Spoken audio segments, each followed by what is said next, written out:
welcome back to my channel, or if you are brand new, then make sure you hit the subscribe button and turn on your bell so you will be notified every single time that I upload. I upload every Tuesday and Friday, and there may be bonus videos, and if there are bonus videos, they come out on a Sunday, but my new schedule for 2020 is Tuesday and Friday, but if there is another video, it would be on a Sunday.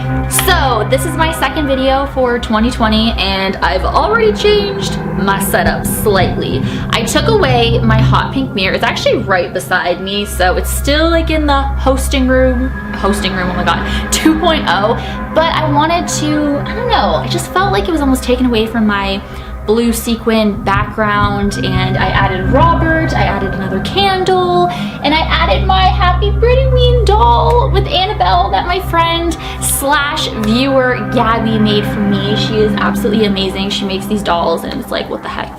She has an Etsy shop. It's insane. So I wanted to add that.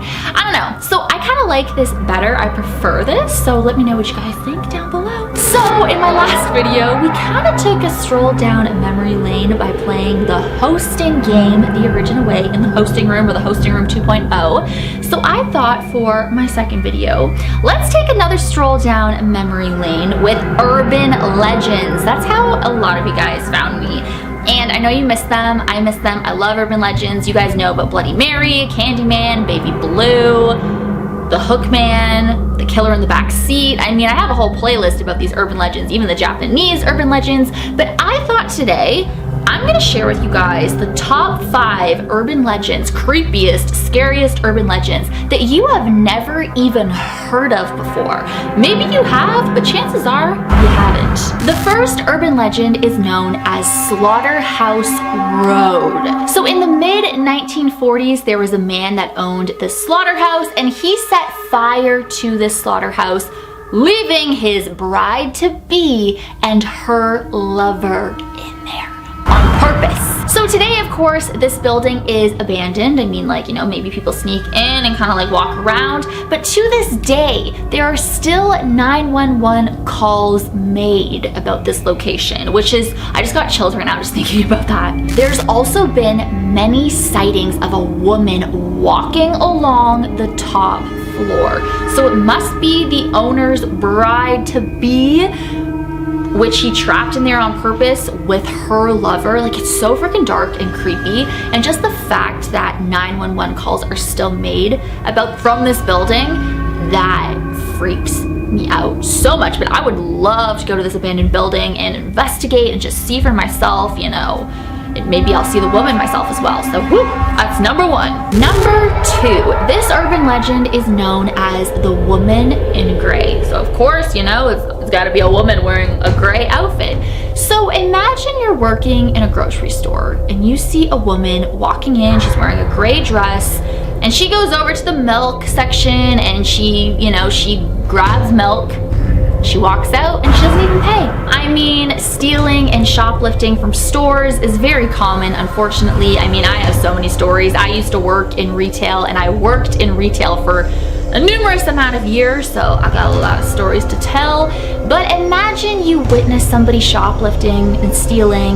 They walk out without paying, of course, and you chase them down, but they disappear. So this legend, I'm not sure which grocery store this took place at or takes place at, but this woman in gray would come in numerous amount of times, and it's the same thing. She would grab some milk and then she'd run off, or she'd walk away. She didn't pay. They'd chase her down. She would disappear, and they're just like, what the heck, this is so weird. But one day they tracked down this woman to a local cemetery. And when I say they, I mean the 2 store employees that kept witnessing this woman in gray coming in, walking away without paying, so stealing, then disappearing. So when they were in the cemetery, they could hear the sound of a baby crying, and it sounded like it was coming from a grave. So they dug up this grave and they opened it, which, like, what the heck? I mean, I guess if you're, I kind of get it because you're hearing an infant crying, but at the same time, for paranormal investigators, for paranormal enthusiasts, you'd be like, okay, this, you know, we're in a cemetery. You know, you could hear a lot of sounds. You could hear like a woman talking, a man talking, a little kid, a baby crying, you know, but I wouldn't automatically think to, or I don't know, maybe if it sounds like totally real and the baby was buried alive or something, then I get it, but it was at an actual grave. that they dug up. But in this case, when they dug up the coffin, they opened it up and found the woman in gray, her corpse, clutching a crying baby. A baby that's alive, and she was surrounded by empty milk bottles.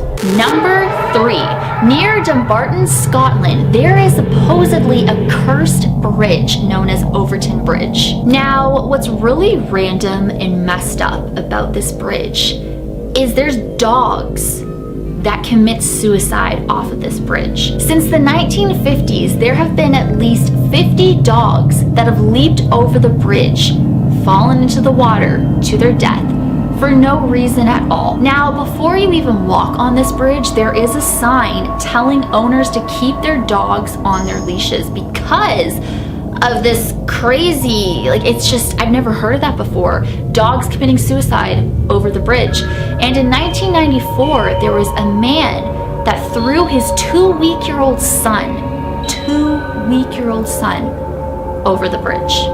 So there's a lot of theories about this bridge. Is there some demonic evil entity? There's something going on, and especially attracting animals to jump over, like dogs specifically, to commit suicide. It's very bizarre. Number 4, the witch girl of Pilot's Knob. So there was a mother and a daughter that were both accused of witchcraft in 1916, and they were burned at the stake. The mother's remains were transported to a city far away, but the daughter was buried in a steel-lined coffin that was then covered in stone and encased in crosses. Now, according to legend, the little witch girl's ghost paces back and forth. They believe that she is looking for her mother, since her mother was transported to another city, but she cannot leave the fence. Some people have even seen tiny footprints over the gravel of the little girl's grave. Now, this next part sounds like something right out of a horror movie.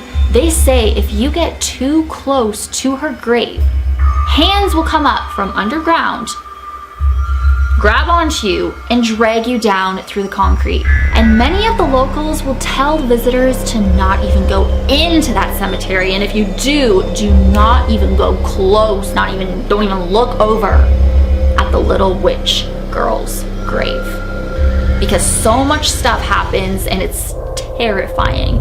So they will warn you about that. So whew, I got chills. And finally, number 5. This urban legend is known as Bloody Tears. And it's probably the darkest one out of this list that I have given you guys in this video.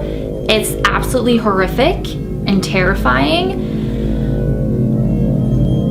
In the 1950s, an absolute nutjob father blindfolded his daughter and tied her to the train tracks. Now, I'm not sure which specific train tracks this girl was tied to. I don't even know which state or which country. I'm assuming the United States. When this girl was tied to the train track and blindfolded, she was then decapitated by the train. So it's very dark and just really messed up. But I feel like this kind of urban legend kind of is all over the country at different train tracks. You know what I mean? I feel like you can kind of summon her ghost at any train track. I mean, if that's what anyone wants to do. I think this is just so, I don't know, it just gives me the heebie-jeebies when I think about it. But this girl has been seen at train tracks. People have definitely seen her. She wears a white dress and she will turn to whoever is there, and she has solid black eyes with bloody tears coming down her face. So it's oh guys, I have so many chills just thinking about this. The bloody tears automatically makes me think of the story of little Gracie Watson from the Bonaventure Cemetery in Savannah, Georgia. You guys know I'm obsessed with that cemetery, but that's what it reminds me of. And then when I think of train tracks, I think of Gurdon's Light from Scary But True, which I have made a video about that story of Gurdon's Light. I'm not sure where that train track is though for Gurdon's Light. Is it in Pennsylvania? I completely forget, but that is a train track that I want to go and investigate. So I'm not sure where the Bloody Tears ghost girl is at, but I just kind of feel like she's almost at every haunted train, or every train track, you know what I mean, is kind of like one of those stories, but it's probably the darkest one out of the list that I did for this video. But I hope that you guys enjoyed these urban legends. Let me know if you've heard of any, because the whole point of this is you've never heard of any of them, but let me know if you have down below. If you would like me to do a part 2 about more urban legends that you guys have never heard about, then let me know and I most certainly will do that. So thank you guys so much for watching. Leave a ghost emoji down below if you enjoyed this video. You guys are absolutely amazing. As always, you rock my world, and the song lyrics Michael Jackson. Hashtag team Birdie44, hashtag bird with the runs. Hey, and I will see you guys in my next video. Bye.